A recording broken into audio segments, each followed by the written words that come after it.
Hello, and welcome back to Dedication. Fans remember the Bay City Rollers. This week we continue with our session with author and radio personality Wayne COY. We're picking up where we left you hanging last week, the story of the demise of the brilliant concept, the original Idols tour package. Let's get back to Wayne and find out just what went wrong. Then, wah, wah, wah, Duncan has a conversation with Derek, who says, and I'm paraphrasing, but listen, we're in the middle of this lawsuit with Arista. It doesn't serve anybody's purposes to have you out working as a member of any sort of version of the Bay City Rollers. So we're already dealing with that with Les, and to whatever degree with Eric. We don't want you to do this. In fact, it was relayed to me that he basically said, if you do, we might have to have a conversation about whether or not to include you as a party to the lawsuit. Oh, okay? Wow. Yeah. So, Duncan, being the loyal guy that he is, said, you know what, I know where my bread is buttered. As much fun as that was, it's an unknown. Who knows how much work we're going to actually get, and it's not worth, throwing the baby out with the bathwater on this lawsuit thing. So he asked me if I would understand if he didn't participate, and of course I didn't. Yeah. We drove all the way back from LA. I remember just fighting like a old married couple, because I was managing him up until 2006. So I felt like I had the ability to at least express my opinion, and I said, Duncan, what are you really making on your solo career? We all know the answer. This is an opportunity for you to finally get a pretty steady paycheck, because I think this package is going to take off. Yeah. And, we're going to command $35,000 a night, or 40,000 a night. That's a pretty good chunk of change, and you're going to get a decent piece of that. And don't you think it's worth it? And to this day, especially knowing, I have the benefit of hindsight, right? We all know what happened with the lawsuit, so I think the smartest thing in the world would have been for him to say yes, but he stepped aside. And we just continued with Ian, and we then had to make the decision to say, okay, we're not going to license the name from Jeff. In fact, we think what Jeff's doing is a little naughty. So, it was kind of at this point where I started to unofficially manage Ian, and I said, Wendy was there too, so if anything, I would call it a co-management situation. Mm-hmm. She certainly had to say, down to the last can of hairspray, right? Oh yeah. It's her husband. I get it. Yeah. We made the decision collectively to kind of legally make a case for, in this country anyway, for Ian to be able to use the name, and it's not fair for Jeff to try to hold him up, because that's literally what he was doing, was saying, you're in violation of our federal trademark, which, if you know the truth in music legislation, it's legal in, I think now in like 36 states, which basically says if you're going to go out on tour and use the name, you have to have one of two things. You either have to have the federal trademark, lock, stock, and barrel, or you have to have at least one member, preferably more than one, who were in the band at a time when they were earning, and would have been in the public eye. Right. Okay. And Ian definitely qualified for that. Absolutely. As I was famous for always saying to him, I go, buddy, if you were going to pick 6 months, you picked the right 6 months. Absolutely. Yeah. Because, he came along just as they were peaking. You couldn't have asked for better. He's on all the TV shows, he was very popular in a very short period of time because of how popular they all were at the time. It was just perfect timing for him. And good for him. He was able to make quite a career out of his very short time in the band. Yeah. Anyway, I know I'm being long-winded, but the short way to say this is we forged ahead as Bay City Rollers featuring Ian Mitchell, which then got convoluted through the courts because, Ian and Wendy continued on with their lawsuit against Jeff, and I think they reached an agreement that depending upon what state it was in, either had to be billed as Bay City Rollers featuring Ian Mitchell or Ian Mitchell's Bay City Rollers, but there might have actually been some states where he was free and clear to use the name without any asterisk. So that was enough for me, and the Idols took off, and throughout 2007 and 8, it was one of the higher grossing nostalgia packages out there, playing casinos, state fairs, the usual suspects, right? Boy, was it fun. I have to tell you, it was maybe the most fun I ever had on that side of the business was with that package, because we literally turned into a family. Everybody got along. And that was kind of my mantra, was like, look, if you're going to be involved in this, I got 4 kids, which is now 6, and grandkids. I don't need to babysit anybody, and I don't want to. So if you got an ego issue or you can't get along with others, you can't play in the sandbox, please don't even want to be a part of this. Yeah. And I'll let you figure out who eventually couldn't be a part of it, because that particular individual disappeared from the building to be replaced by Rex Smith at one point. So it might have had something to do with that. But anyway, we had a great time.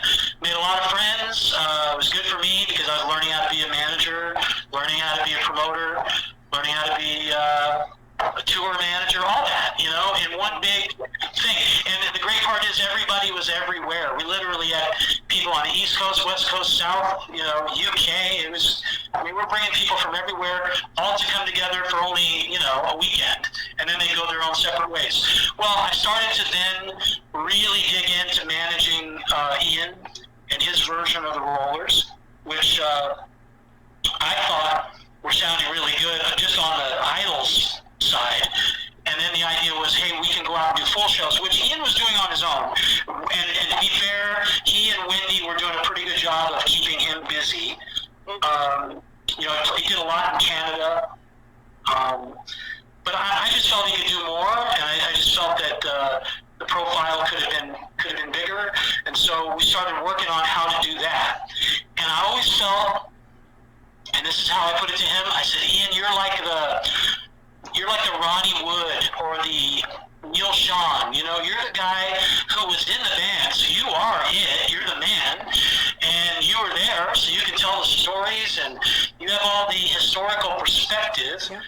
But don't put all that pressure on yourself to have to be the lead singer, because you weren't in Rosetta Stone and you weren't in the Rollers. So instead of trying to front this, why don't we get somebody who has charisma, who can pull off from an optic point of view.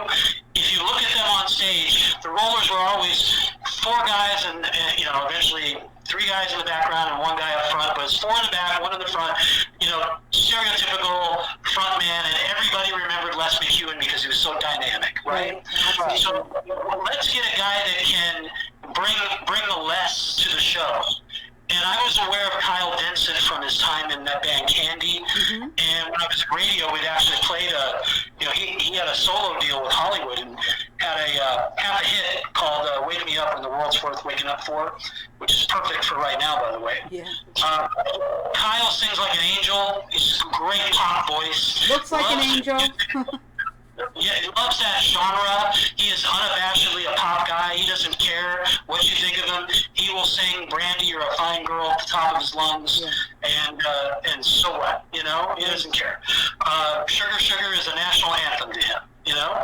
So as far as singing "Money Honey" or "Rock and Roll Love Letter" or whatever, I give a little love. I said, this guy is it, and girls like him. He's good looking. He's got the hair. He's not bald. He's in shape. He's a vegan, which drives us all crazy, but whatever. Let's get Kyle on board. Kyle was so into it because little did I know, he was actually an attendee at that Berkeley Community Theater show back in 1977. Oh, wow. The one the other guy in the room. Yeah, while I was having a cigarette, who knew? Apparently, he was part of a local choir, and they were performing that very same night on the other side of the Berkeley Community Theater complex, and I didn't know that. Wow. Found that all those years later. So he told me, he goes, I didn't have a ticket, but I just snuck backstage, and basically from the side stage, I was able to watch the Rollers, and he goes, and I knew right from that moment that I wanted to be in a rock and roll band. Yeah. And, who knew that we were in the very same place at the same time? Never had a clue. Anyway, I thought Kyle would be perfect. Now, the challenge was convincing Wendy/Ian that was the right thing to do. I felt like that was going to push us to the next level in terms of our live performances, and maybe even a recording. Like, go do new material. Yeah. Who knows? Sky's the limit. You can still be a part of the Idols tour, which is great, but you can also go out and tour on your own, or maybe we package you with Leif and just do the two of you. But, I see a good future there. A year later, he finally, because he pushed back hard on that, and Wendy even more so. It's my husband's band, Ian is the front man, end of story. Push. Finally, I got them to say, okay, we'll meet the guy. So we were playing at it's either Bohemian Sun or Foxwoods. I think it was Foxwoods in your neck of the woods. Yeah.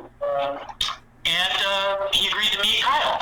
Kyle lives in Massachusetts, so easy for him.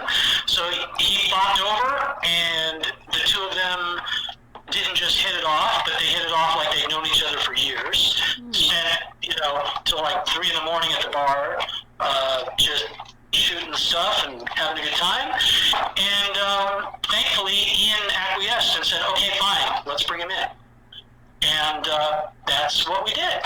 And I believe, and I'm going to share with you, I'll send you some recordings that most people haven't heard, but I'll send you some recordings of them with Kyle and with Ian together that I think underline what I've always said, which is, remember, I saw the Rollers live at, pretty much their heyday, and I saw Les's version of the band after that, and I certainly saw, Duncan doing his thing, and Ian as well. I think that version, which eventually played, for a month in Las Vegas, I think that's the best live version of the Rollers I've ever heard. Oh, wow. In terms of nailing the records. I mean, that's what you want, if you're a fan and you go, you want to be able to sing along, have it not be too different from what you're used to hearing. Sure. To his credit, Les does a great job, and he's the original voice, and his band, I think he's been with his current band longer than he was ever in the original Rollers, right? Oh, yeah. So, Yeah. So, they do a great job, and he's fantastic at what he does. I'm a big Les McEwen fan as well.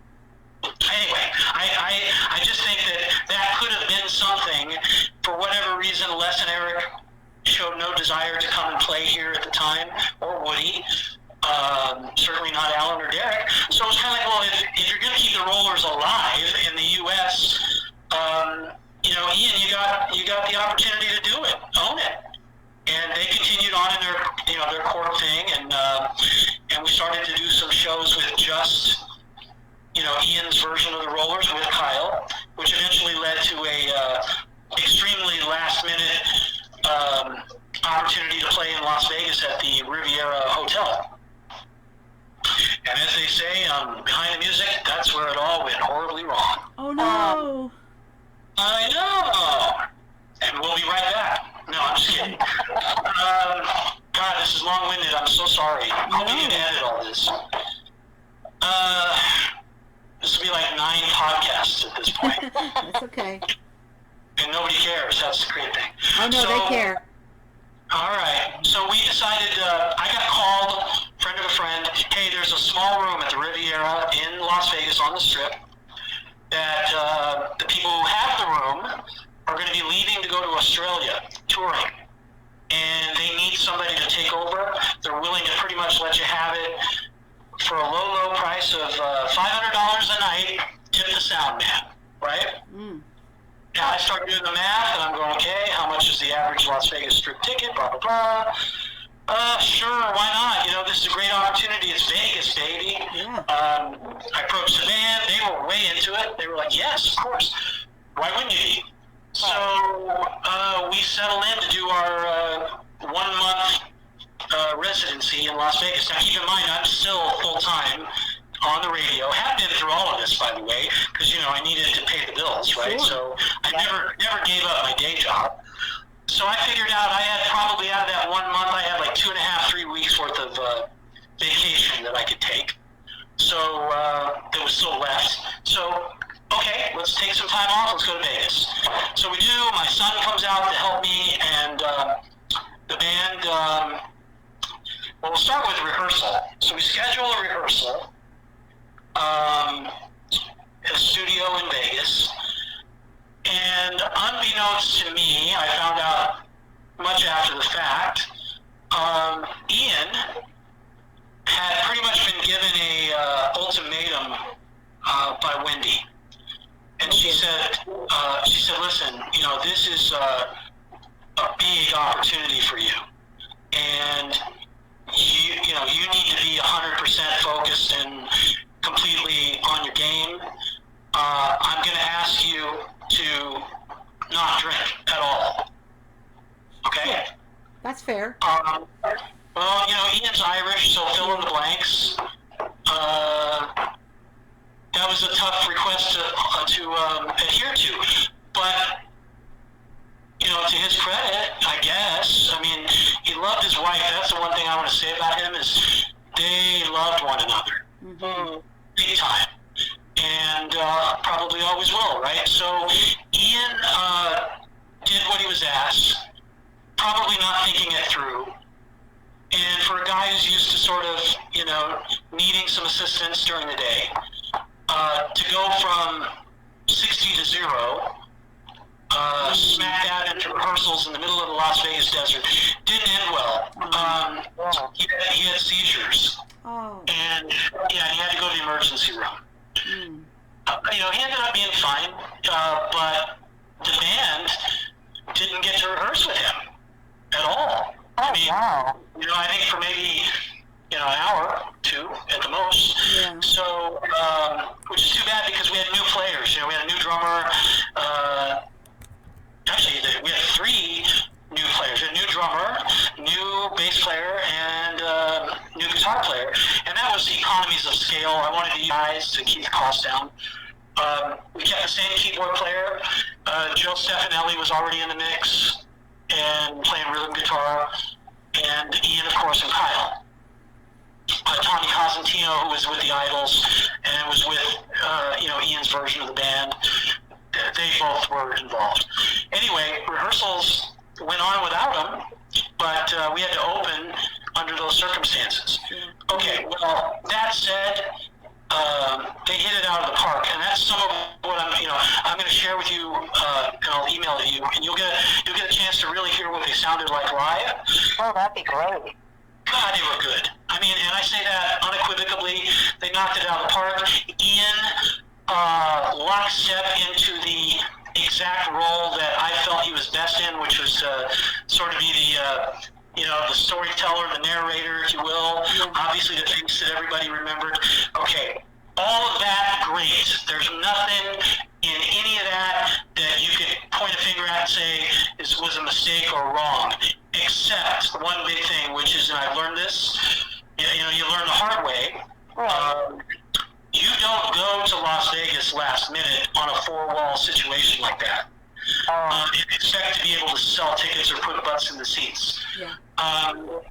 You have to, as my friend comedian George Wallace has told me, don't even attempt to do this.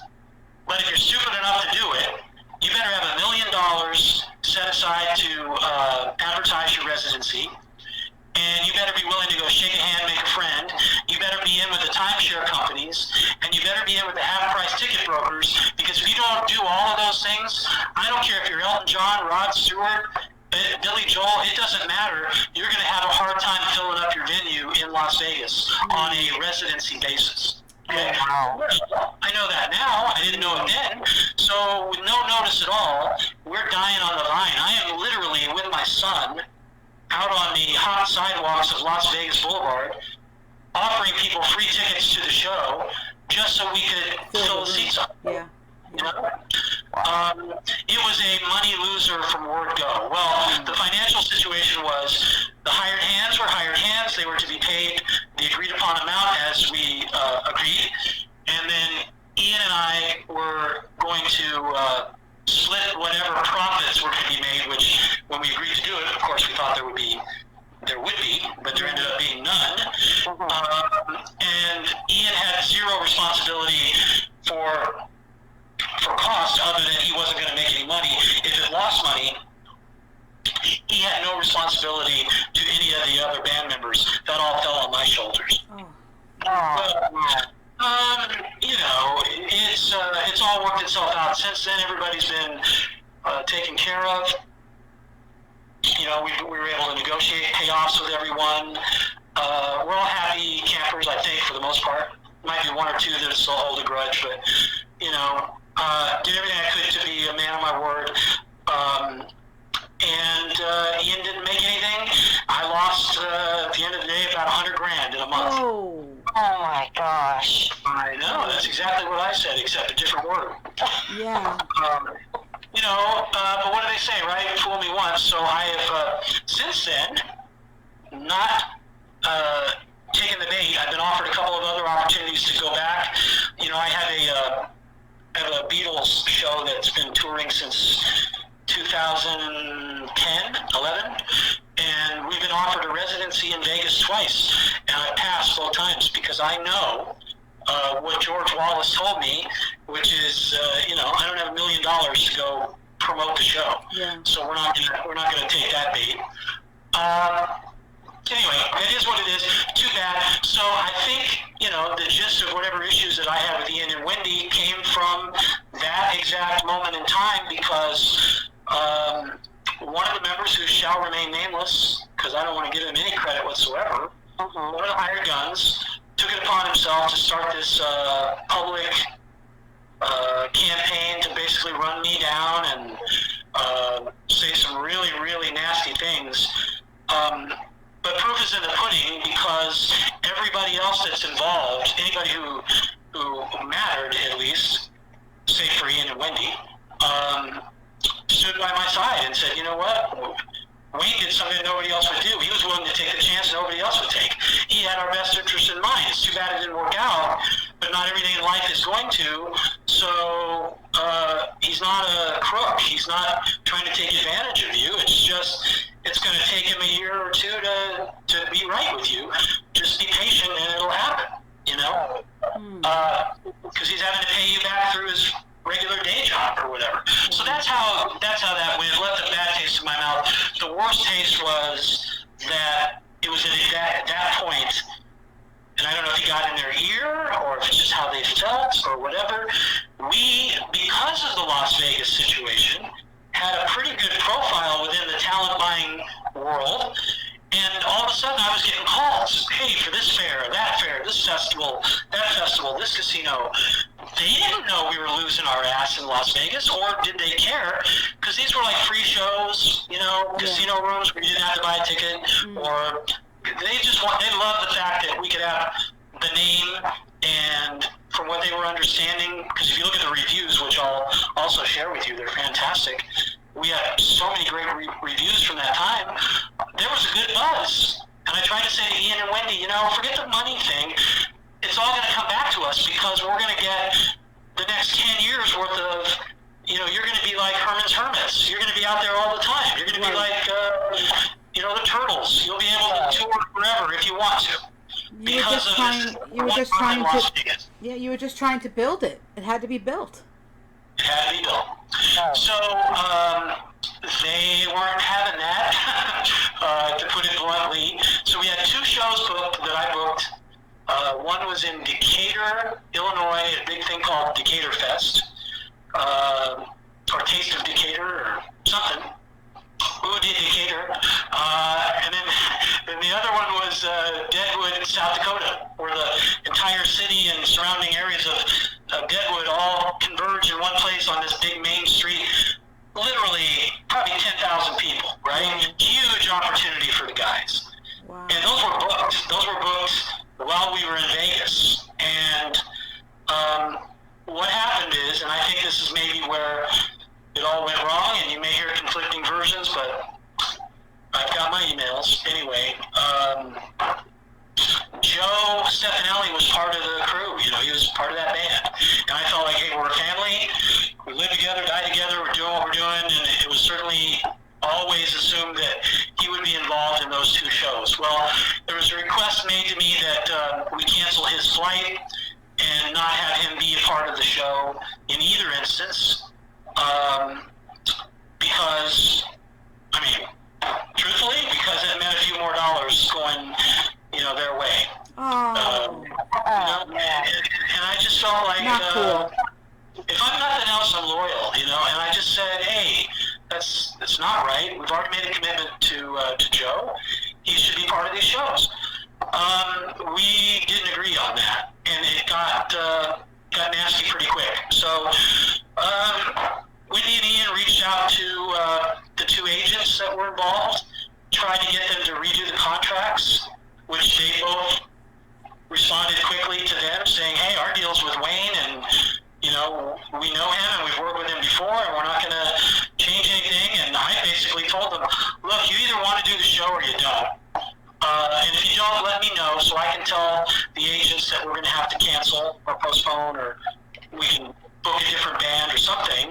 Right. And they agreed to do both of the shows, but it was literally at that point that, you know, there was a mutiny, if you will, in the sense that none of those band members had a desire. I mean, they might have had a slight desire at that point, but over a very short period of time, meaning in the next year or two, they were all on the side of, we're done with him, and we're done with her, and that's that, and we're not going to have anything to do. You know?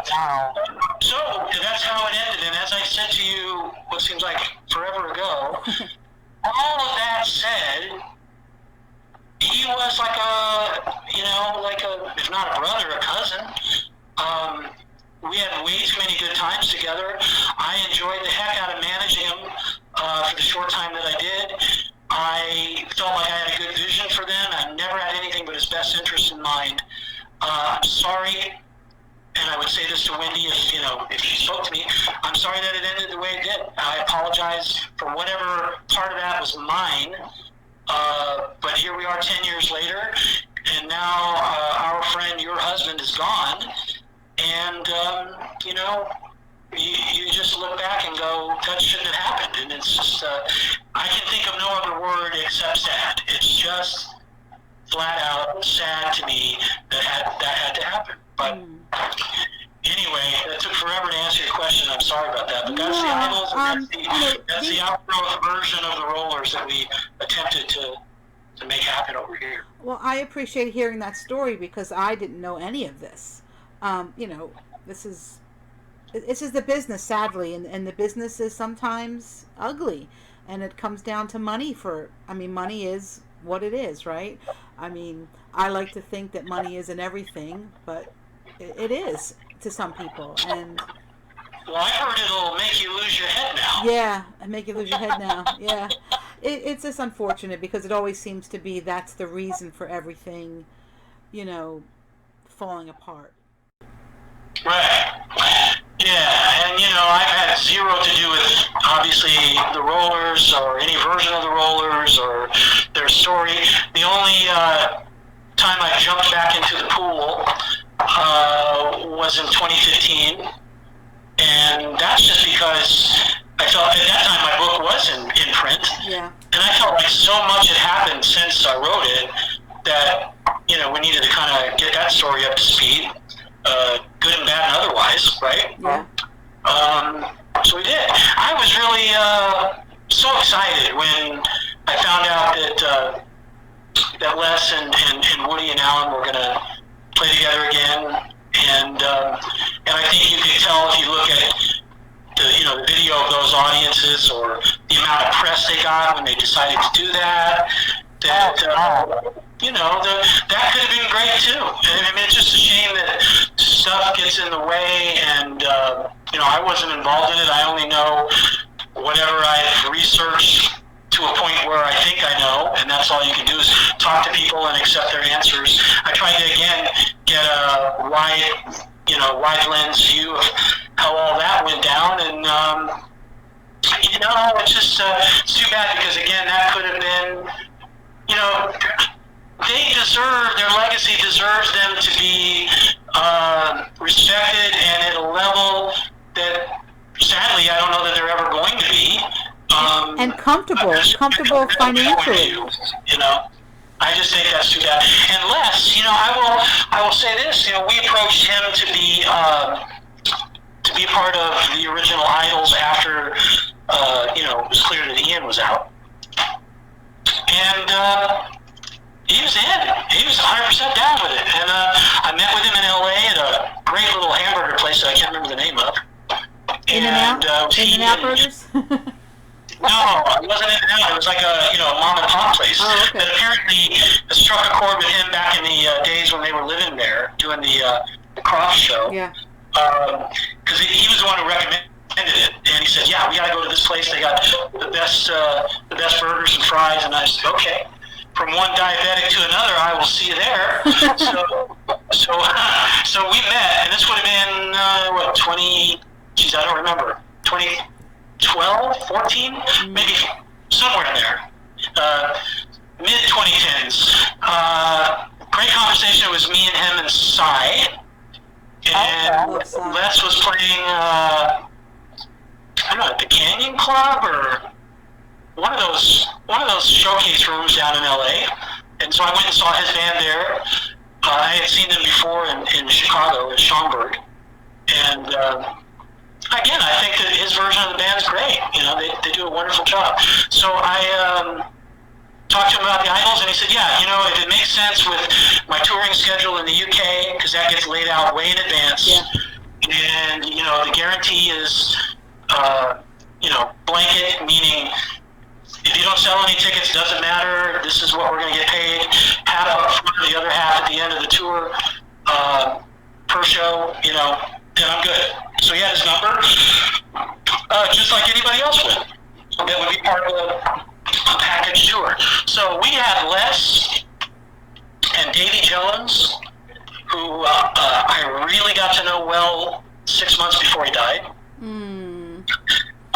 Which is a drag, because he was a good guy too, once you broke through because his bullshit buzzer, as they say, was right there. I think all the rollers have that too, all those, the original guys, they smell it a mile away when somebody's blowing smoke up their butt, because they get abused and used. So,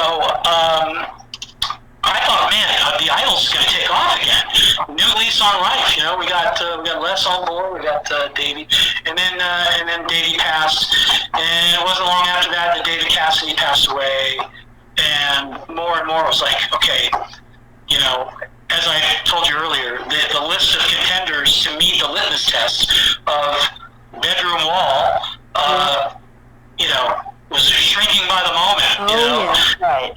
There just weren't enough to really put together anymore. So it kind of went by the wayside. I still own the trademark. I still think it's the most fun I've ever had in this business. I'd love to put together, a 2021 version. Les, if you're listening. That would be awesome. You have a new crop of idols now. You've got the boy bands of the '80s you can pull together, and Robbie Williams. Come on, there's more. We can do it. We can do it. I mean, maybe they're the elder statesmen of the package, and we get some '80s bands involved. Exactly. There you go. Anyway, I'm probably not the right guy just because there's probably too much built in. Oh, they're all lawyered up now. They're all what? Lawyered up. Oh, yeah, that's what I mean. And so there you go. I mean, at the end of the day, that's the postscript. I can't remember exactly what I said at the end of the book because I don't happen to have a copy. I'm going to have to get you a copy, Wayne. I've got a PDF on my computer, but I don't know. There's a summation line right at the end of the updated version of the book, which pretty much nails it to me. It's like, what a shame. I mean, it's just, and I get it. I mean, hey, looking at all of them individually, Woody's doing what he's doing, and he's got enough support from the agency side over here. He's able to use the name courtesy of whatever his arrangement is, so that's great. And he's surrounded himself with younger musicians. Not the first time that's happened. Ask Paul McCartney; he'll tell you. Yeah. I haven't seen them live, so I reserve judgment. But anyway, that's happening. Les is continuing to do what he's doing. So why do anything different? It works for him. He gets to control that scenario. I understand that was always going to be an issue for him. Eric's folk music is amazing. Yes, it is. I love his sense of history for Scotland. Yeah. I'm glad he's over whatever physical difficulties he had, and if he's comfortable in his skin, not putting on tartan and just being Eric Faulkner, singer-songwriter, then God bless him. Wayne, this weekend, Laura and I would have been in Hawick with him in Scotland. It was, but of course everything got canceled because he does like an annual thing where, I wouldn't call it a fan fest, but a gathering, and he does a nice job every year, so that's where we would have been if COVID hadn't happened. We'd be there right now. I got to know him only on this level. Like I told you, we met in Tahoe, and he gave birth to whatever gambling issues I may have. If it hadn't been for those 50-cent pieces, I probably never would have taken that opportunity in Las Vegas, because that was certainly a roll of the dice, right? Gateway drug. Yeah, so I blame Eric for all that. Yep. But no, I booked him. It was him. I guess it would have been the Jeff Hubbard thing, because it was him and Woody and Alan and Cass in 1993. Yep. I was the program director and morning man at Z104 in Norfolk, Virginia. And we wanted to do a retro show, and we looked at all the usual suspects that were out there, Casey and the Sunshine Band, etc. And I thought, you know what, let's do the Rollers, because nobody's really done that. And it would have been, the only two choices at that time would have been Les's version or Eric's version. And Les was in the UK, and I had dialogue with him at the time, but he wanted to use backing tracks. He didn't even want to play with a band. He just wanted to do like a karaoke thing with just him. Yeah. Versus, the other version that was actually touring the States at the time.